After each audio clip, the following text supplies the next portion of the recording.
আজি সমবেত হৈ থকা সমূহ ৰাইজক আমাৰ ফালৰ পৰা আগতীয়াকৈ ৰঙালী বিহুৰ শুভেচ্ছা জ্ঞাপন কৰিছোঁ। লগতে বিশেষ নকওঁ, চমুকৈ ক'বলৈ গৈছে মোৰো স্বাস্থ্য বেয়া।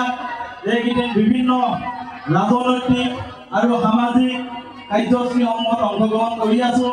আজিও মাজুলীৰ পৰা লুগুটি গ'লোঁ, লুগুটিৰ পৰা আপোনালোকৰ মাজত উপস্থিত হ'লোঁ আৰু পুনৰ আমি নিলখ গৈ আছোঁ।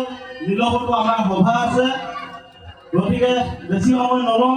সকলো লালুংবাসী ৰাইজক, বৃহত্তৰ চিৰপানীবাসী ৰাইজক আমাৰ ফালৰ পৰা ধন্যবাদ জনাইছোঁ। আৰু বিশেষকৈ আপোনালোকক এটা কথা কৈ যাব লাগিব যে আমাৰ ধেমাজি জিলাখনৰ তৃতীয়টো সমষ্টি চিচিমগা সমষ্টি হ'বৰ কাৰণে যি আন্দোলন হৈছিল, প্ৰতিবাদ হৈছিল, সেই প্ৰতিবাদৰ আমি সন্মুখৰ পৰা নেতৃত্ব দিছিলোঁ আৰু শেহতীয়াকৈ আমি চিচিমগা সমষ্টিটো আমি কাঢ়ি আনিবৰ কাৰণে সক্ষম হৈছোঁ।